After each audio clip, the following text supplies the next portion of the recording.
Saludos amigos y hermanos, que la bendición del Todopoderoso sea con cada uno de ustedes en esta hora, al tiempo que iniciamos nuestro programa Más cerca estoy. El Señor nos recuerda a través del salmista que cercano está Jehová a los que le buscan de veras. Y hoy estaremos estudiando un tema sumamente importante a la luz de la Escritura. Todo tema que sale de la palabra es tema importante, pero este tema, un tema de una conexión profética extraordinaria, los 7 reyes de Apocalipsis 17. Las 7 cabezas, los 7 montes, los 7 reyes, reinos, en fin. ¿Qué es lo que efectivamente enseña la Biblia? ¿Cuáles son las diferentes alternativas que surgen para explicar como una aplicación de esta profecía? Eso lo vamos a ver en breve en el estudio de esta hora. Que la bendición de Dios también se extienda a cada persona con quien usted ha compartido, para que pueda también participar de la palabra, del mensaje de Dios para esta hora, mensaje que nos prepara para el desenlace final de la historia del mundo. Oremos al Señor. Dios eterno, Padre nuestro, gracias por tu bondad, por tu misericordia y tu gracia. También te agradecemos por el sacrificio de Cristo, que hizo posible que podamos acercarnos confiadamente a tu trono para hallar socorro, para encontrar una mano de auxilio, de ayuda, para encontrarnos con el Todopoderoso y ver el milagro materializarse en la vida de cada persona por la que intercedemos en oración en esta hora. Sigue, Señor, a través de tu palabra, fortaleciendo la fe día tras día, dando crecimiento en la gracia a cada persona que se expone al poder de tu palabra. Dirígenos en el estudio de esta hora, mientras asistes también a cada persona a través de tu Santo Espíritu y con tus santos ángeles. Gracias también por las personas que te agradecen. Nos unimos a su gratitud por haberle dado un año más de vida, por haberle permitido cumplir también aniversario de bodas, por tener también la confianza de aferrarse al Altísimo. Cada uno de estos nombres, casos y personas te presentamos, Señor, en el nombre de Jesús. Amén. Dios te siga bendiciendo, mi amigo y hermano. Ahora sí, continuamos con el estudio de la palabra de Dios. Los 7 reyes de Apocalipsis 17. Este tema está enmarcado en una de las visiones más impresionantes que hay en la Biblia y una de las que recibe Juan allí en la isla de Patmos. La visión de la gran ramera, la que está sentada sobre muchas aguas, la que aparece sentada sobre una bestia escarlata con 7 cabezas y 10 cuernos. En ese contexto, pues aparece entonces esta profecía de los 7 reyes del Apocalipsis. Vamos a leer lo que nos dice primero de manera íntegra en el texto y luego pues pasamos a ver las diferentes interpretaciones que se le han estado dando como posibles explicaciones al texto y luego ver cuál realmente es la mayormente respaldada por la palabra. Apocalipsis 17:9, leemos así en la Biblia, dice: esto para la mente que tenga sabiduría. Las 7 cabezas son 7 montes, sobre los cuales se sienta la mujer, y son 7 reyes. 5 de ellos han caído, uno es, y el otro, el séptimo, aún no ha venido. Y cuando venga es necesario que dure breve tiempo. Verso 11. La bestia que era y no es también el octavo, y es de entre los 7 y va a perdición. Muy importante esta descripción y lo que contiene en sí misma cuando vemos la aplicación histórica, la aplicación profética que tiene este importantísimo pasaje que ha sido malinterpretado por muchos a lo largo de los años y sobre todo en las últimas décadas, donde se le da desde una interpretación futurista hasta una interpretación sensacionalista basada en personas más que en sistemas o poderes como la Biblia representa y como es la forma más consecuente de interpretar profecías como estas. Antes de ver las diferentes interpretaciones que se presentan, vea lo que dice esta cita del libro Testimonios para los Ministros, página 106. El consejo inspirado que aparece allí dice: la Biblia no debe ser interpretada para acomodarse a las ideas de los hombres. por mucho tiempo que hayan sido tenidas esas ideas como verdad, no deben ser la regla. No hemos de aceptar la opinión de comentadores como la voz de Dios. Hay personas que escuchan a alguien de repente presentar su postura, hacer un comentario en un libro de profecías con mucha trascendencia y de repente dice, bueno, esa es la verdad. Pero mire lo que nos está diciendo. No hemos de aceptar la opinión de comentadores como la voz de Dios. Ellos son seres mortales como nosotros. Dios nos ha dado facultades razonadoras, o sea, nos ha dado una mente, un cerebro, una capacidad de razonar a nosotros, así como a ellos, dice. Hemos de hacer de la Biblia su propio expositor. De hecho, esa es posiblemente la primera regla de interpretación profética y bíblica. La Biblia es su propio intérprete, su propio expositor, y debemos permitir que sea la misma Biblia que se explique, mirando el contexto inmediato, el contexto mayor, y qué cosa arroja luz en el resto de la escritura sobre tal o cual pasaje independientemente. Ahora sí, vayamos a las interpretaciones que se le dan a estos 7 montes, 7 cabezas, 7 reyes, en fin. Una de las interpretaciones que se le da, la primera que queremos mencionar en este momento, es la interpretación de que estos 7 reyes representan 7 papas.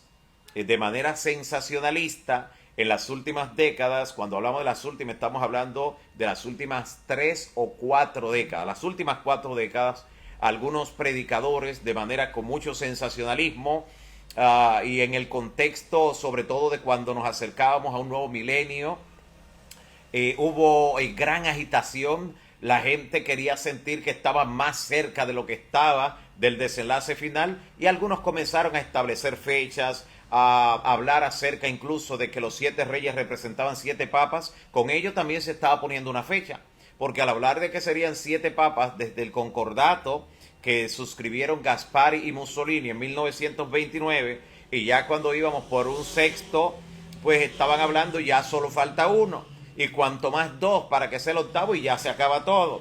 Y por eso creó una gran agitación el haber aceptado ese tipo de teoría e interpretación que no forma parte de la palabra profética más segura, porque la Biblia no habla, cuando se refiere a sistemas, a poderes, a reinos, no está hablando de una persona, está hablando de sistemas, de poderes realmente que trascienden lo que tiene que ver con una sola persona, como lo vamos a ver de acuerdo a la Biblia.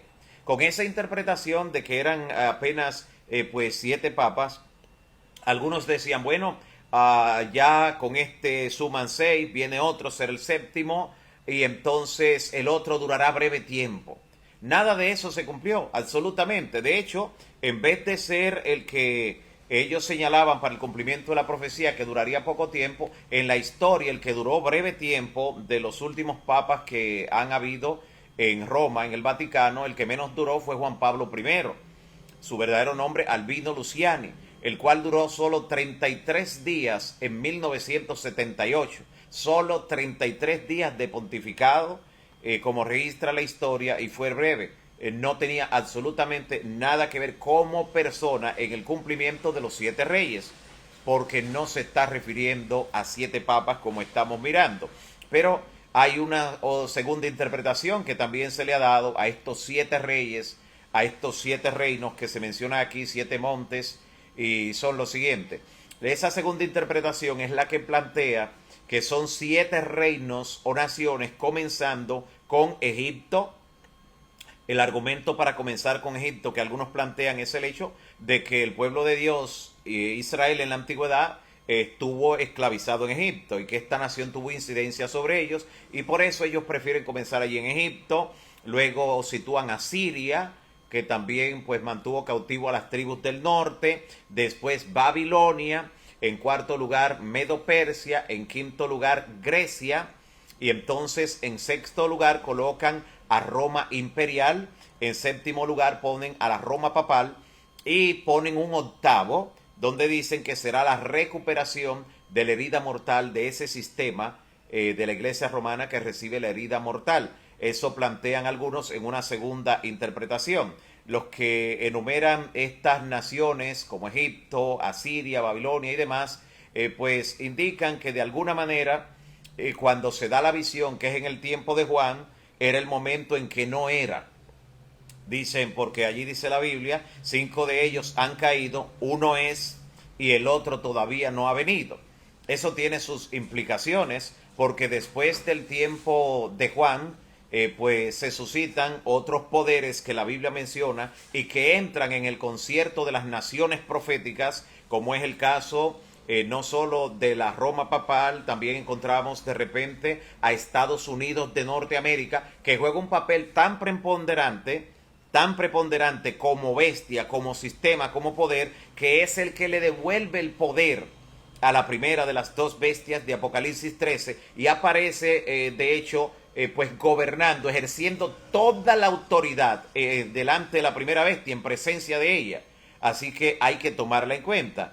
Por lo cual esto también de comenzar en Egipto, debemos recordar que toda la profecía que es la base del sistema historicista, normalmente comienza en Babilonia.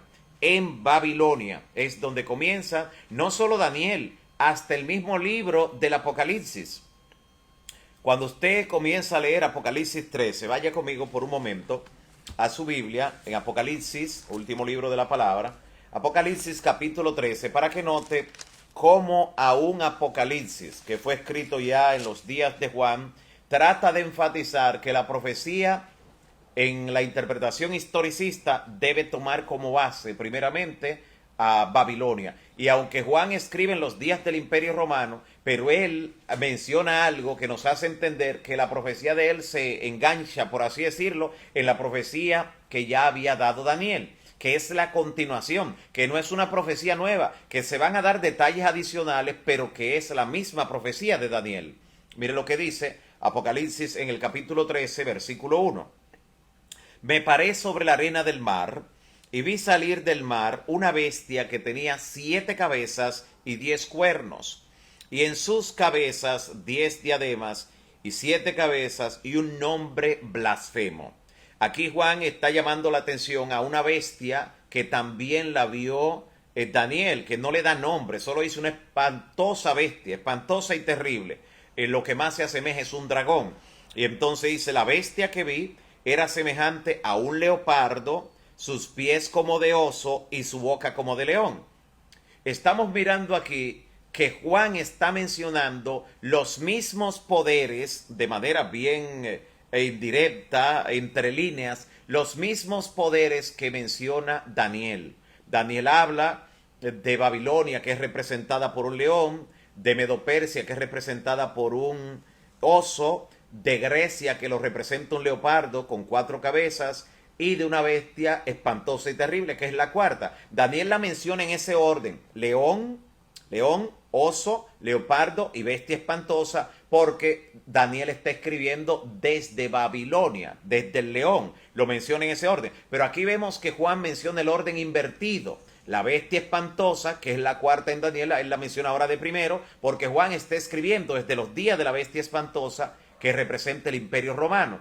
Así que menciona esa bestia espantosa, luego dice que tenía una apariencia de leopardo, menciona el leopardo de segundo, los pies como de oso de tercero y la boca de león de cuarto. ¿Nota? Entonces Juan aquí lo que quiere decirnos es, esta profecía, que ustedes van a ver aquí su cumplimiento, está conectada, es parte de una profecía mayor, la que dio Daniel en el capítulo 7 del libro que lleva su nombre. Así que definitivamente, aunque Juan escribe en tiempos del Imperio Romano, pero él da a entender claramente que la profecía comienza en Babilonia, en el león, y por eso lo menciona aquí de esta manera tan interesante, de manera retrospectiva. La menciona en el versículo 2 del capítulo 13 del libro del Apocalipsis. Así que con esto estamos diciendo esa segunda interpretación de comenzar en Egipto con Asiria.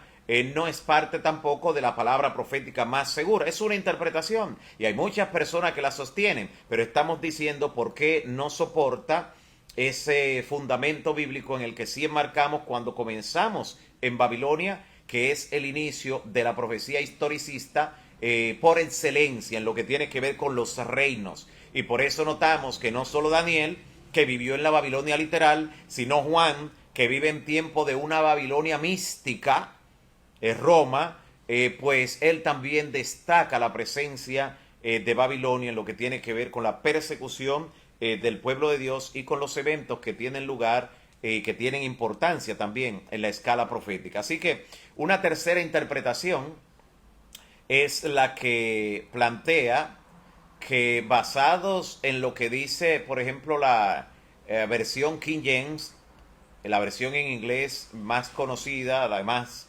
alcance entre las traducciones de la Biblia, que no dice que los 7 montes son 7 reyes, sino que dice, y también, es el argumento que plantean los que presentan esta tercera interpretación, dice, y también hay 7 reyes. Los que plantean eso llegan al extremo de considerar que los montes que se mencionan representan iglesia. Y para poner a interpretar los montes como iglesia, hay que tomar el texto y arrastrarlo a la mala, a la fuerza, para poder darle esa aplicación. Como decir que Jesús compara la iglesia a una ciudad sentada sobre un monte. Pero no está diciendo que es similar al monte, sino a la ciudad, que se coloque en un lugar visible, lo que está diciendo el Señor Jesús. Pero no está diciendo que la iglesia la representa un monte, en ningún caso. Así que es importante ver que tampoco esta tercera interpretación, como vamos a ver, pues tiene un apoyo bíblico fundamental para sostenerse. De hecho, esta tercera interpretación dice que esos 7 reyes representan 7 reinos que duran durante prácticamente toda la historia de la humanidad. Pero ellos comienzan incluso con Adán. Esa interpretación dice que el primer reino de los 7 fue el reino adámico y que incluye todo lo que ocurrió antes del diluvio, que siguió el imperio babilónico, que en tercer lugar estaba el imperio medo-persa, en cuarto lugar el imperio de Grecia, en quinto lugar el imperio de la Roma pagana, en sexto lugar el imperio de un mundo dividido, que es el presente, en séptimo lugar el imperio satánico después del milenio, dicen ellos. Esto también pues lleva al extremo esta interpretación, con lo cual también se descarta, porque después del milenio el diablo no tendrá ningún reino, apenas tendrá una oportunidad de incitar a la gente, a los impíos cuando resuciten, para atentar contra la santa ciudad de Dios, y allí dejarán de ser. Así que no habrá tal imperio. Esta interpretación tampoco puede sostenerse con las Sagradas Escrituras. En lo que tiene que ver con la verdadera aplicación de estos textos, volvamos otra vez a leerlo para tenerlo bien fresco en la mente y ver su interpretación apegada a la palabra de Dios. Apocalipsis capítulo 17 dice así en el versículo 8: la bestia que viste era y no es, y está por subir del abismo e ir a perdición. Y los moradores de la tierra, aquellos cuyos nombres no están inscritos en el libro de la vida, se asombrarán viendo la bestia que era, no es y será. Esto es para la mente que tenga sabiduría. Las 7 cabezas son 7 montes sobre los cuales se sienta la mujer. Y son 7 reyes también. 5 de ellos han caído. Uno es y el otro aún no ha venido. Y cuando venga es necesario que dure breve tiempo. La bestia que era y no es también el octavo. Es de los 7 y va a perdición. Algunas personas han querido darle una interpretación basada en lo geográfico, y no es casual, de hecho, que Roma, que ha sido el asiento de los poderes que han perseguido al pueblo de Dios casi durante toda la era cristiana, esa ciudad se conoce como la ciudad de las 7 colinas o los 7 montes. No es casual, no es la única ciudad que tiene 7 montañas alrededor. Si usted busca, por ejemplo, en Wikipedia, allí le va a decir que hay por lo menos 70 ciudades que están rodeadas por 7 colinas o 7 montes. Pero ninguna de las otras 69, usted va a encontrar que cumple con las características que desde ella se ordenó persecución para el pueblo de Dios, como la cruel persecución que hubo durante la Edad Media, y ninguna de esas otras ciudades pues tiene en su asiento, en su lugar, un sistema religioso que atenta y atentará contra el reino de Dios, contra su pueblo y también contra su verdad. Así que no debemos necesariamente descartar como hacen algunos autores y decir, no tiene que ver con las 7 colinas. Bueno, pero si en Roma es que se cumplen estas profecías, el hecho de que tenga esto no es para descartarlo. Lo mismo siguen algunos autores que llevan algunas interpretaciones idealizándolas simplemente. Y dicen, bueno, como hay muchos nombres que dan 666, tampoco podemos aplicárselo al que pretende ser el vicario de Cristo. Bueno, pero ninguno de los otros nombres que puede coincidir para dar 666 va a cumplir con todas las características que en la historia se han visto que ocurren con ese sistema. Así que aunque haya otros nombres que den 666, hay que contarlo porque eso es lo que dice la Biblia en Apocalipsis 13. El que tiene sabiduría, cuente el número y es número de hombre y da las características allí. Así que por el hecho de que existan otras ciudades que tienen 7 colinas, no podemos descartar que Roma está siendo señalado por la profecía, aunque no se limita solamente al hecho de los montes literales, y menos por el hecho de que Apocalipsis es un libro eminentemente simbólico, figurado, pero no puede tomar tampoco y decir, es casualidad, no tiene nada que ver. No, es una evidencia adicional, sencillamente como eso. La palabra de Dios no da ni siquiera un detalle que sea casual, nada que sea sin importancia de lo que se registra en la Biblia. Así que lo que nos plantea, por ejemplo, el comentario bíblico en el tomo 7, la página 868, comentario bíblico adventista, allí plantea y dice, son 7 reyes, estos reyes, las cabezas y los montes identifican la misma cosa. Ese planteamiento que aparece en el comentario bíblico, nosotros podemos verlo respaldado por las escrituras de una forma muy interesante. Y vamos a ver ahora a través de toda la Biblia cómo estas 7 cabezas, estos 7 reyes o reinos, la palabra reyes en la profecía indistintamente se plantea como reinos también, representan los 7 intentos que hace Satanás por dominar al mundo en forma organizada a lo largo de la historia, a través de imperios, a través de sistemas y de poderes. 7 intentos. Las 7 cabezas del dragón son las 7 cabezas que vemos aquí también. Y lo sabemos porque la definición, la descripción que se hace de la bestia de Apocalipsis 13 y Apocalipsis 17 es muy similar a la que se hace del dragón en Apocalipsis 12. ¿Por qué? Porque aunque esta bestia momentáneamente representa un sistema y un poder, pero es el sistema que más se asemeja al diablo en todo lo que tiene que ver con su accionar, en la manera solapada como trabaja, en la forma como utiliza sus artimañas para convencer, para entrampar y para finalmente hacer que un gran número de personas se pierda pretendiendo seguir o servir a Dios. Así que esa cuarta bestia representa también, se identifica con el dragón y las 7 cabezas. Y eso podemos verlo claramente porque en Apocalipsis 13, quien recibe la herida mortal, que es uno de los poderes y uno de los momentos históricos cuando el diablo trata de dominar las conciencias, como ocurrió en la Edad Media a través del sistema de la Iglesia Romana, allí vemos que dice Apocalipsis 13, vi una de sus cabezas como herida de muerte. O sea que cuando el sistema papal, el sistema de la Iglesia Romana recibe esa herida mortal en 1798, no dice que la bestia en sentido general recibió una herida de muerte, la recibió una de sus cabezas. Y claro, no se estaba refiriendo a uno de los obispos que le precedieron, a uno de los papas, por ejemplo, que estaban a la cabeza, porque el propio Papa Pío VI, que era el que estaba gobernando para ese entonces, cuando fue destituido, ni siquiera murió ese año, murió al año siguiente, pero ese año le fue retirado el poder. Y por eso ese sistema como tal fue el que recibió una herida mortal. O sea, no se está refiriendo a una persona. Cuando dice que una de sus cabezas, está refiriéndose a uno de esos 7 intentos que Satanás hace por dominar las conciencias, por lograr que solo se le adore a él a través de la idolatría, como lo ha hecho a lo largo de la historia. ¿Cuál es el primer intento que hace Satanás por lograr que todo el mundo pues le sirva y le adore a través de esos sistemas? El primer intento es en Babilonia. Y Babilonia se remonta a Babel. porque Babel es el origen de Babilonia.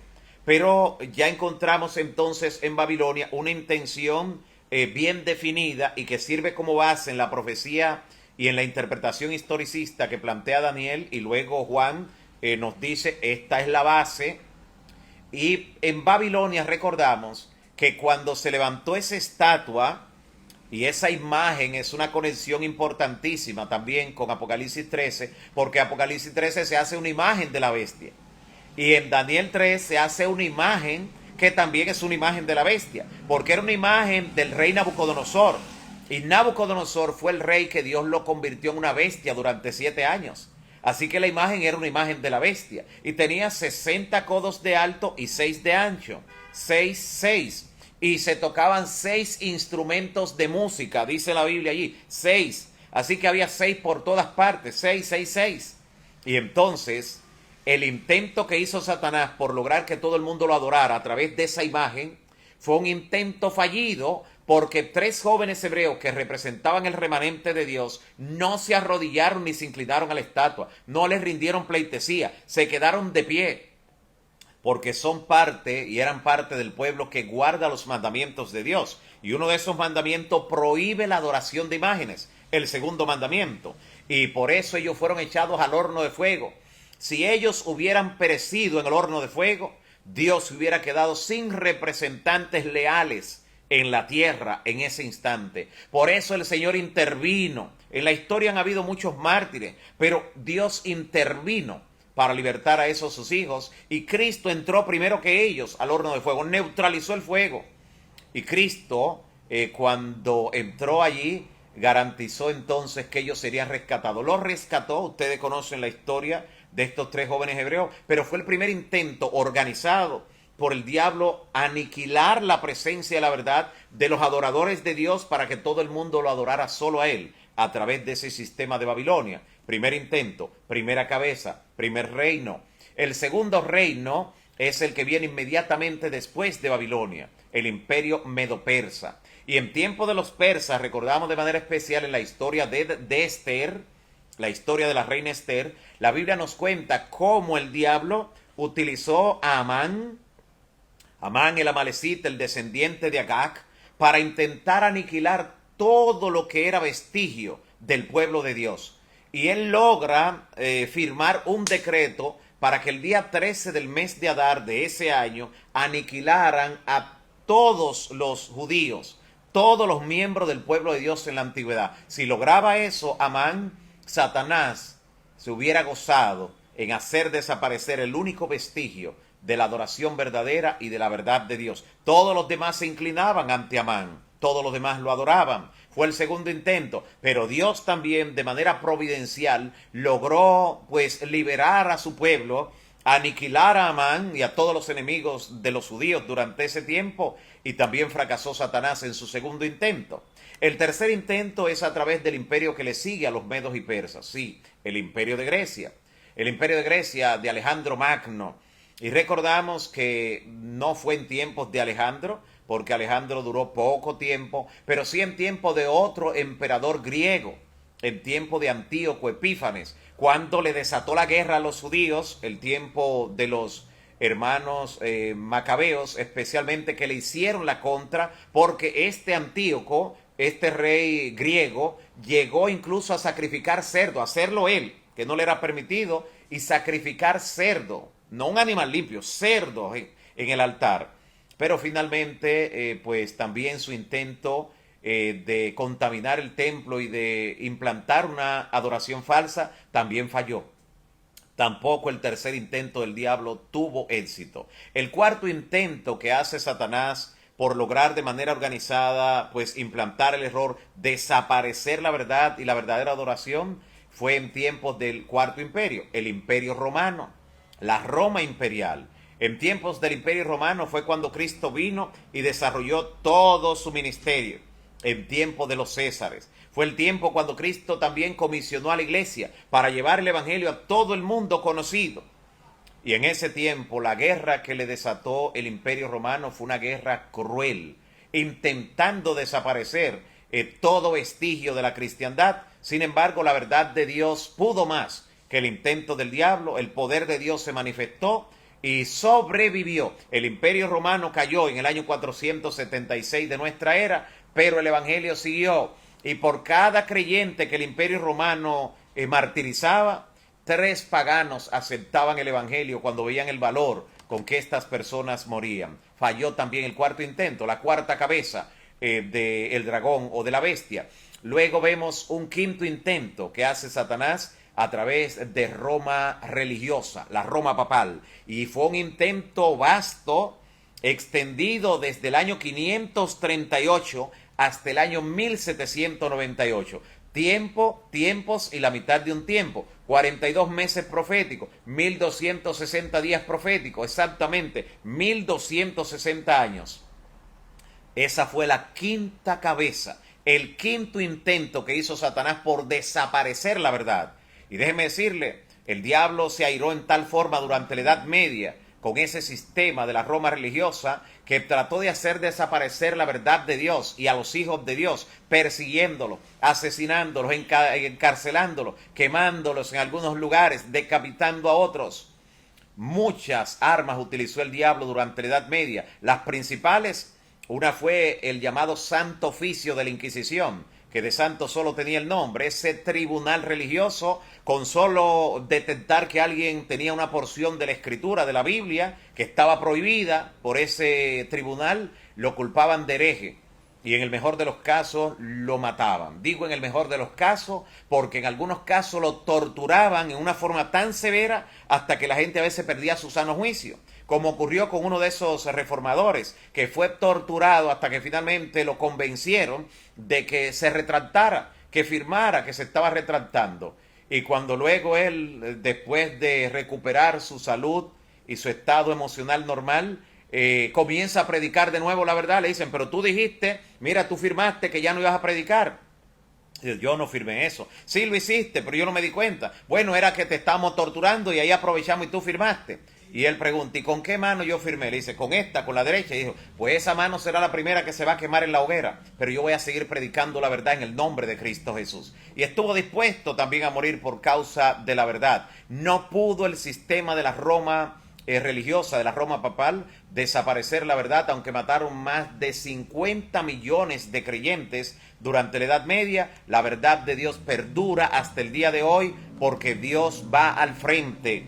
Y Él ha dicho, el cielo y la tierra pasarán, pero mis palabras no pasarán. Así que 5 intentos de Satanás en la historia, desde Babilonia hasta la Roma religiosa, 5 intentos fallidos. Y a esos 5 intentos se refiere en el libro de Apocalipsis cuando dice 5 de ellos han caído. Y alguien se pregunta, ¿y por qué Juan se sitúa en este tiempo cuando la quinta cabeza del dragón o de la bestia recibe la herida mortal? Cuando ya hay 5, ¿por qué se sitúa en nuestro tiempo? ¿Por qué en ese momento no tomamos como referencia el tiempo de Juan, el tiempo del Imperio Romano? Por una sencilla razón. Atención, después que el pueblo remanente de Dios aparece mencionado con sus características en Apocalipsis 12:17, que dice, el dragón se llenó de ira contra la mujer y se fue a hacer guerra contra el remanente, contra el resto de la descendencia de ella, los que guardan los mandamientos de Dios y tienen la fe de Jesús. Describen este periodo que hemos estado viviendo desde 1798 hacia acá. Y entonces, ¿por qué se sitúa ahí? Porque después que se menciona el pueblo remanente, que tiene su presencia en esta parte de la historia, de ahí en adelante Juan, el que escribe el Apocalipsis, toda la visión coloca como centro al remanente, se sitúa en el tiempo del remanente. ¿Usted quiere ver una prueba de eso? En el libro de Apocalipsis, en el capítulo 20, en el versículo 4, cuando describe al grupo que va a estar durante el milenio en el cielo, participando del juicio de verificación a los perdidos, solo menciona a los que vivieron durante el tiempo en que la bestia dictó la marca, el nombre y el número. Solamente, usted dice, ¿dónde están los creyentes de las otras edades? Es que el foco del libro de Apocalipsis, después que se menciona el remanente, es el pueblo remanente. Por eso algunos se confunden también cuando estudian Apocalipsis y ven que habla acerca de los 144,000. Y dice, pero ¿y dónde están los creyentes de las otras edades? Será la gran multitud. Y cuando descubren que la gran multitud es el mismo grupo de los 144,000, entonces ¿y dónde están los creyentes de otros tiempos? Es que ese no es el tema del Apocalipsis. Ese no es el tema. Ya otros libros se han ocupado de hablar acerca de eso y de la gran resurrección que ocurrirá, pero Apocalipsis se concentra básicamente en el pueblo que va a vivir durante el tiempo del fin. Y es por eso entonces que Juan se sitúa allí y dice, 5 de ellos han caído, uno es. ¿Y cuál es el que gobierna ahora durante este interín? La bestia que menciona Apocalipsis 13, la segunda bestia, y es la secuencia que da el mismo libro de Apocalipsis. Aparece la primera bestia, aparece esa cabeza que recibe la herida mortal, la quinta cabeza. Y desde que recibe la herida mortal, esa quinta cabeza, inmediatamente se levanta una segunda bestia de la tierra, con 2 cuernos semejante a un cordero, que representa a los Estados Unidos de Norteamérica. Y dice que Estados Unidos ejerce toda la autoridad de la primera bestia, o sea, de lo que hizo Roma, en presencia de ella. Así como la Roma religiosa durante la Edad Media en el mundo era quien disponía y quitaba y ponía reyes y todo lo demás, también Estados Unidos, como potencia mundial, ha desplegado un poder en el mundo que ha demostrado de forma incuestionable su liderazgo mundial y el papel que ha tenido en estos años, y todavía no se ha visto en su plenitud, como ocurrirá cuando finalmente la religión tome y haga uso de la política en los Estados Unidos en forma legal, cuando se dicte incluso una ley que vaya en contra de los mandamientos de Dios, exactamente en contra del 4º mandamiento, lo que conocemos como la ley dominical, porque desde Estados Unidos entonces habrá persecución, porque esa bestia que surge con cuernos como de cordero, o sea, con una apariencia cristiana, cuando hable, hablará como dragón, dice Apocalipsis 13:11. Y las naciones hablan es a través de sus cuerpos legislativos, a través de leyes es que se pronuncian. Así que por eso anticipamos el dictamen de leyes de persecución en Estados Unidos, cosa que no ocurre de la noche a la mañana, porque Estados Unidos tiene en la base constitucional la separación entre iglesia y Estado. No se le permite al gobierno en Estados Unidos legislar, ni al Senado, ni a la Cámara de Representantes, no se le permite legislar en materia religiosa. Pero cuando se modifique la Constitución, cosa que ocurrirá en algún momento del futuro, entonces se aplicarán esas leyes de las que estamos hablando. Así que cuando dice 5 de ellos han caído, ya vimos, Babilonia, Medo-Persia, Grecia, Roma imperial, Roma religioso, Roma papal, 5 han caído. Uno es los Estados Unidos de Norteamérica, claramente es el que se levanta cuando la otra cae en Apocalipsis 13, y el otro, el séptimo, aún no ha venido. Y cuando venga ese séptimo debe durar poco tiempo. Pero ese séptimo que va a venir nosotros sabemos cuál es, porque Estados Unidos surge en la profecía como potencia mundial para devolverle el poder en algún momento de su historia a la bestia que recibió la herida de muerte. Ese sistema que recibió la herida mortal, la quinta cabeza que recibió la herida mortal, se va a recuperar. Por eso dice que su herida mortal fue sanada. Ese poder se va a recuperar. Así que ese séptimo poder es el mismo quinto que recibió la herida. Por eso el versículo siguiente en Apocalipsis 17 dice que el séptimo también es el octavo. ¿A qué se está refiriendo? No es que son 8, son 7. Claramente son 7. El hecho de que haga mención de un octavo es un mensaje que le está diciendo: ese séptimo poder es uno que ya existió, que vimos que fue el quinto, que se va a recuperar, va a resucitar después de una herida mortal. ¿Por qué el 8 representa eso? El 8 en la Biblia representa resurrección y redención. Resurrección. Por eso los niños en el Antiguo Testamento, al 8º día después de nacer, eran circuncidados.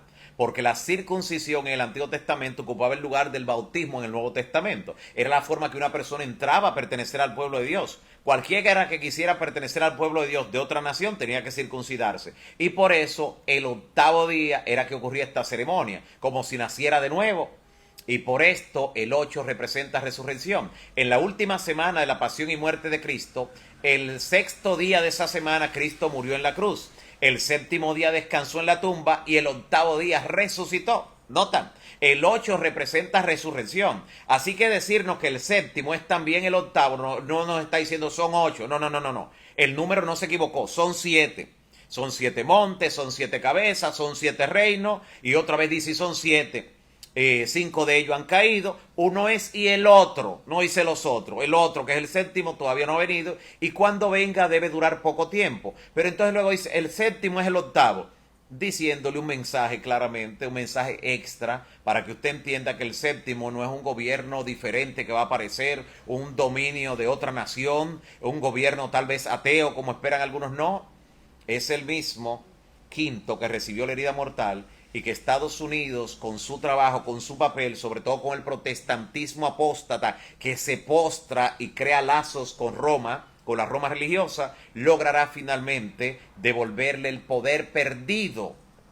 El poder perdido lo va a recuperar ese sistema. Algo interesante que nos llama la atención es que cuando está hablando de ese poder que se va a recuperar, de ese séptimo, que va a resucitar después de recibir la herida mortal, refiriéndose a la Roma religiosa, algo que nos llama la atención es que la Biblia dice que cuando venga es necesario que dure poco tiempo. Gloria al Señor por eso. Está diciendo que cuando la Roma papal, la Roma religiosa, recupere la hegemonía que tenía en la Edad Media, y será mucho mayor ahora, porque en la Edad Media dominaba en el mundo conocido.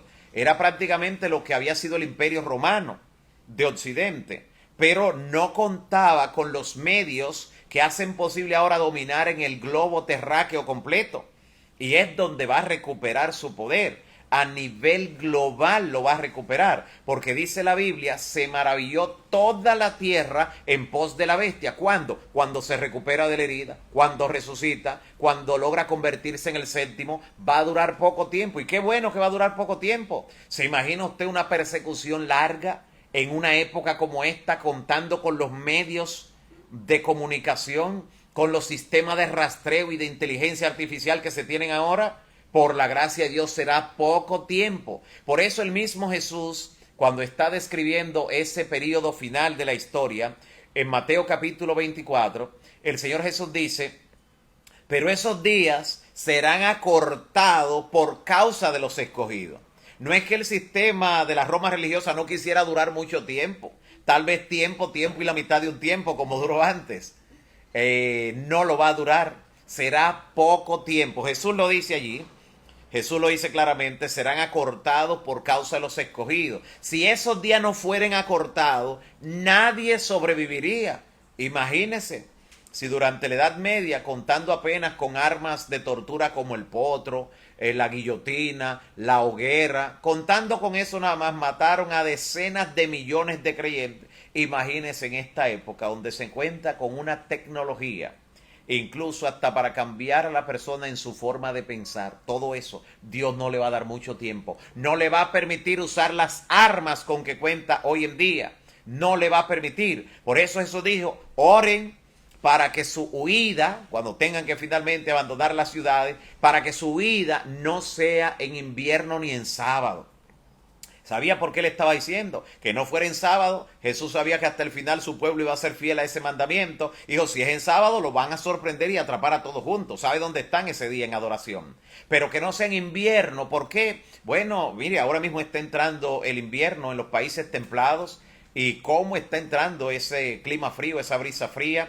Imagínese cuando llegue el invierno crudo.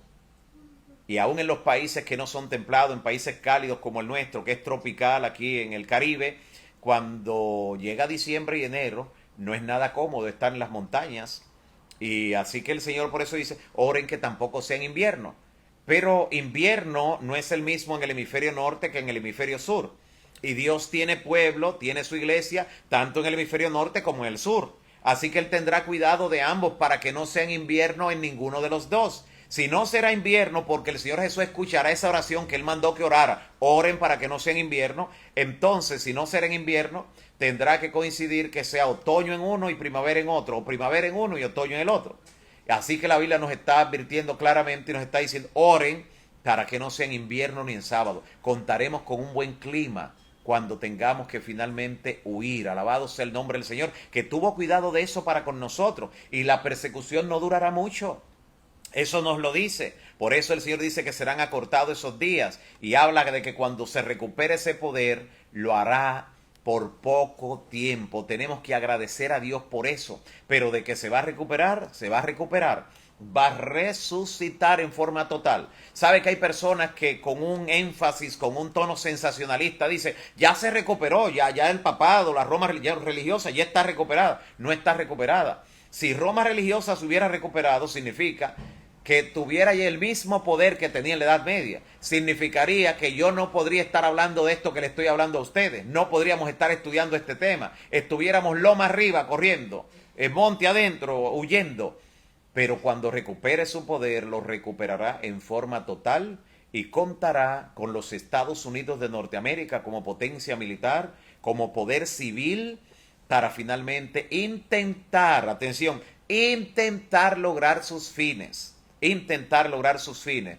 Porque cuando crea de repente que ya tiene todo para dominar, entonces vendrá sobre ellos, dice la Biblia, destrucción de repente, como dolor a mujer encinta, y no escaparán. Dios no le permitirá al diablo salirse con las suyas, ni se lo permitirá con la sexta ni con la séptima cabeza. No se lo permitirá, que son los dos poderes que todavía están justamente en el esquema y el espectro profético para dominar. Cuando vemos eso en la palabra, entonces le vemos consistencia a lo que nos dice la Biblia. Esa interpretación que acabamos de presentar con la palabra es parte de la palabra profética más segura, a la cual hacemos bien en estar atentos como a una antorcha que alumbra el lugar oscuro, hasta que el lucero de la mañana salga en nuestros corazones. Aceptemos lo que nos dice la palabra, preparémonos para el desenlace final, preparémonos para mantenernos fieles de parte de la justicia, aunque se desplomen los cielos, porque es menester obedecer a Dios antes que a los hombres. Que Dios te permita, mi amigo y hermano, siempre aceptar lo que dice la palabra, siempre aferrarte a la verdad de Dios, no permitir que sea socavado el concepto claro que tiene de las Escrituras y de la profecía, y que nada impida tu preparación. ¿Por qué? Porque hoy está más cerca de nosotros nuestra salvación que cuando creímos. Preparémonos en el nombre del Señor y que la bendición del Todopoderoso sea contigo, hermano y amigo. Antes de orar, queremos recordarle que mañana es el Santo Sábado, día de reposo del Señor, y mañana tendremos un bautismo de varias personas que han tomado la decisión a través del programa Más Cerca Estoy. Así que estén atentos que estaremos transmitiendo en la medida de lo posible este bautismo, y estaremos luego también compartiendo. Próximo al mediodía estaremos compartiendo tanto el video como la fotografía de este bautismo. Lo vamos a estar compartiendo con ustedes.